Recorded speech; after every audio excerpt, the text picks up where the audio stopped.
Hey everyone, this is Ross. In today's video, I'm going to give you guys a bit of a PSA, a little bit of like a couple tips and tricks and different pieces of information, random things that I think are really important to this portion of the season right now, that are really going to help you guys in future years, but also in the short term. You know, things in this area here in the Philadelphia area have been really starting to cool down. We've getting some nights now that are honestly in the low 60s or even 60 degrees Fahrenheit. That's pretty cool, and that's a really good sign now that the cooler weather, the fall weather is coming in, and it's good for certain things and good for other, you know, it's bad for other things. So hopefully you guys are taking advantage of what it is that this means. So one thing that you guys can do now is get your last little bit of summer pruning in. We talked a lot about summer pruning in a prior video that we did on the stone fruits, the apples, the pears. You know, those are really the number of trees that you guys are going to want to summer prune. Maybe the mulberry as well, the grapevines. Just keep things in control, keep them in a nice form. They're going to put out one more flush of growth before they go dormant, and that's kind of what we want to focus on now, is getting that last little bit of summer pruning, and that's going to help us with fruit set next year. Some other things that we can do is actually get our perennials here, maybe our flowering perennials or different ornamental perennials, and divide them up. Put them in different areas of the yard. This is a good time to do that.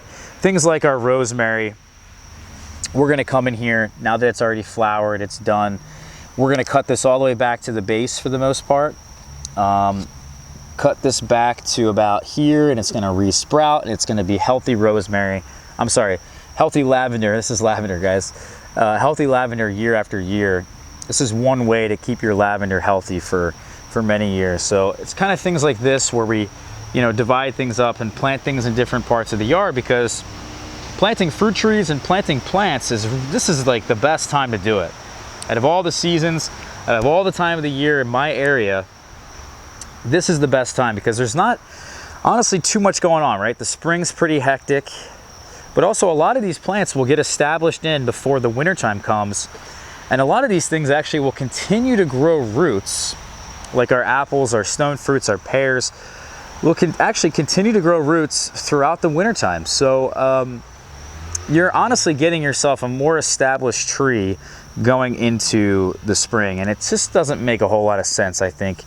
People have the wrong idea about when to be planting a fruit tree. I think the fall is certainly the best time of the year. The last thing that I think I want to touch on here is getting ourselves our fall garden, our winter garden set up. We should have already had planted in the beginning of August. I direct seeded quite a bit in here underneath this covering here. And we need to have this covering down simply because of the white fly that comes in here and just massacres these brassica type plants that we grow. So that's important, but getting that in the ground hopefully now, and then also planting, right? We have this whole bed here that doesn't have anything in it right now. So what I'm planning to do is put some garlic in here, put maybe some shallots, grow as much garlic as we can in this little bed as we can, and that's gonna really fill up this space, and that'll be planted actually in early October. So we're only about a month or so away from that. Some other things we might want to consider is getting our last little chop and drop for the year, or the second to last chop and drop for the year. So we have lots of comfrey here, and I think I want to come in here and do this anyway soon, because I really need to get the cardboard down underneath these apples, lie down all the mulch. This is also the best time to mulch, guys. It really is. Put down the mulch.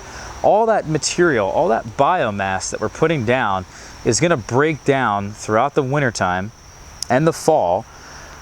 And by the time the spring comes around, we're going to have a huge boost of energy and nutrients to these plants. So I think it's really important, something overlooked quite constantly. You know, get on the mulch now. This is honestly, it's just crazy how we operate. We should be doing all the things we do in the spring pretty much in the fall. And just get all that stuff in a pile, let it break down, get it attached to the ground. You know, you got it. So another thing I want to mention to you guys that's kind of happening in the yard right now is that we have, along these perennials here, these flowering perennials, and the fennel and the sedum, just all kinds of wasps, all kinds of parasitic wasps that are really helping out the microclimates, the ecology of these insects. You know, it's really crazy. I've seen like 6 or 7 different types of wasps on my shallots when they were flowering, on the fennel, and now on the sedum. There's different things that really attract some really nice insects. We had some bees over here on the bee balm that was coming in. Those have seemingly been the really awesome things in the yard that have flowered and really attracted different things. I saw some honeybees on crepe myrtles that were at this wedding that I was at recently, and they were in droves. These honeybees were loving it. What I've been seeing though is certain insects that are kind of really getting out of control. You can see over here, this is a patty pan squash, and it's just getting attacked by, I think those are stink bugs if I'm not mistaken.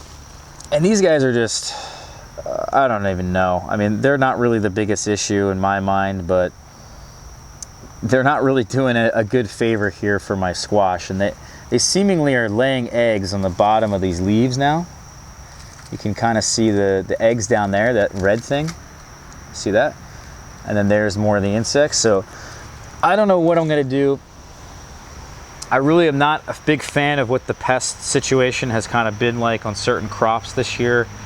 A lot of the squashes, the cucumbers, the melons really got affected. We had some pretty bad aphid damage, and somebody who had recommended that a couple people were saying that I shouldn't start my tomatoes so soon and shouldn't get them to a big size because they're just gonna get affected by pests. And I knew that was gonna happen, and I disagreed with a lot of what they were saying, because when you bring in something that's not as healthy, it gets attacked by pests. But then there's a beneficial pest like the ladybug that would come in and eat all these aphids, but that never happened. I never saw the ladybugs this year. And as a result, I regret not having these really large, unhealthy tomato plants that were put in the ground. And we've had to rip out a number of them, believe it or not, because they just got overwhelmed by the aphids and just really didn't love life. Whereas last year I had a number of tomato plants that were fruiting all the way well into like midway through October. I was getting big beefsteak tomatoes. So just a nice little thing for next year that I'm gonna change my methods on. So shout out to whoever that person was who was telling me that last year. You're definitely right. Some other pests that are really gonna come in droves very soon is that we have all kinds of these berries that have been dropping. These are black cherries from the black cherry tree. That's just massive. It's a huge tree that just drops tons of fruit. It brings in all kinds of fruit flies, and they're all over the ground. Everywhere I go, these are gonna be fermenting, especially in the next rain that comes in. And we're gonna be in fruit fly heaven here. I mean, we're gonna have so much SWD, it's gonna be quite scary. Last year I didn't have to deal with this, and the SWD numbers have gone down significantly over the last 2 years. So I'm gonna be setting up traps. I'm gonna basically get myself a bucket here. This has holes in it, but just imagine this is a bucket without holes. We're gonna fill it up with all kinds of fermenting fruits and fermenting things, and even some leaves, and we're gonna just put that trap, fill it up with water, and that's just gonna sit here and attract all those different SWD fruit flies and all kinds of different things. And that's gonna help deal with this crazy pest pressure that I'm gonna get very soon. Some of the trees here that I'm thinking about pruning and some of the things I'm thinking about taking out, I'm tempted, and I really wanna put one of these jujubes in the ground. We'll see if I can really get away with that. I wanna definitely put the che in the ground, I think, because the che just needs a lot of water. And unfortunately, I couldn't get the water right this year. We had a lot of dry pots. Even the figs got pretty dry. So if the figs are getting dry, you better believe the che is as well. And the che is just, it's looking good now, but it wasn't looking good 2 days ago, even still. So what I'm gonna do, I think, is just put it in the ground and hope that it fruits next year, or maybe 2 years from now.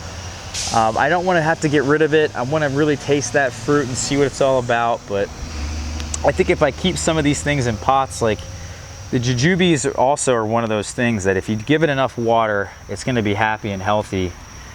But you want to really have enough water so that these fruits don't fall off and don't shrivel up. And I think that's really important for the jujube. So what I've done with all of these is had a higher irrigation amount. I think it's like triple the amount of water the figs get, believe it or not. It's maybe even quadruple. So they get 3 to 4 times more water than the figs, yet they're still drying out. And I think it's just not really the best situation for these trees. Some other things, actually, believe it or not, now that I'm looking at this, is that we just got a nice little spurt of growth on the citrus. And we had tried to graft onto this year, this particular tree. But you can see all the citrus trees are really starting to grow. But this one here, I don't want it to really get out of control again. So what I'm gonna do is I'm gonna come back in here and really make this less lanky. Just cut out, this is a form, I guess, a form of summer pruning. I guess you could consider that this, or summer pruning, you can consider this a form of it. And just coming in here and cutting out some of this new growth that came in. I mean, I like to see new growth. It's really beneficial, but I don't want this tree to get too lanky, because when it does put out its next flush of growth, probably before we put these trees away, I want that growth to be more controlled. And I want this to kind of be a more bushier tree. These citrus trees tend to have a more natural lankiness that they like to do, and that's really not good. So just for the general focus of these varieties is just to get them less lanky. And I'm going to do that, like we said, we talked about this across the board with the stone fruits and the mulberries and the grapes and the apples and the pears. So I'm going to come in here and pay very close attention to this kind of thing. Something else that I'm going to be taking out, let's talk about some things I'm going to take out this year. I really was not a big fan of the Carmine Jewel bush cherry this year. And I had some of the Romeo or the Juliet, I can't remember which one it was, but they're in the front of the house. And those had just not done, the Romeo and Juliet had done really well, or I guess they had tasted really good, but the Carmine Jewel did not. And I was very upset by that. And I really didn't like the Carmine Jewel.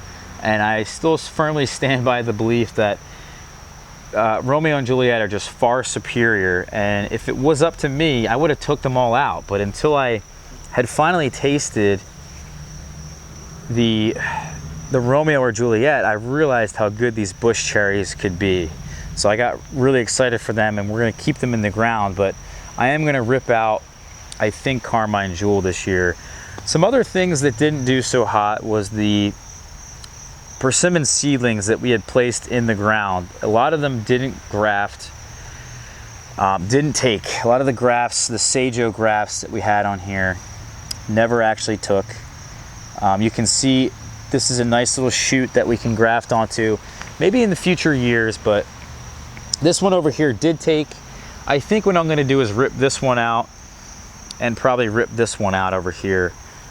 We have a number of seedlings in pots and whatnot that we could put in different places of the yard, but this area over here I'm actually considering doing something different with, because we have a lot of space in here that could be used for figs if I wanted.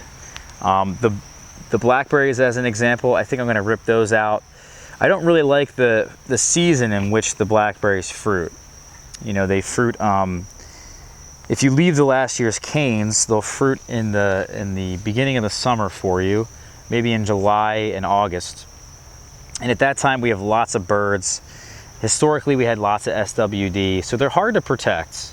So you kind of have to rely on the primocane crop that's coming in right now. You can see the flowers forming, but by the time they ripen, it's just very late. It's not really seemingly very worth it. And I'd rather just have figs in here. So we're gonna take out, I think, most of these. I don't know, I wanna taste this Marionberry for sure. and see what the deal is with that. And they're going to be easier to protect, but I think the Primark Freedom Blackberry in my yard is going to be gone. It's just not the right season in terms of how everything lines up. It's a wonderful berry. It also is thornless.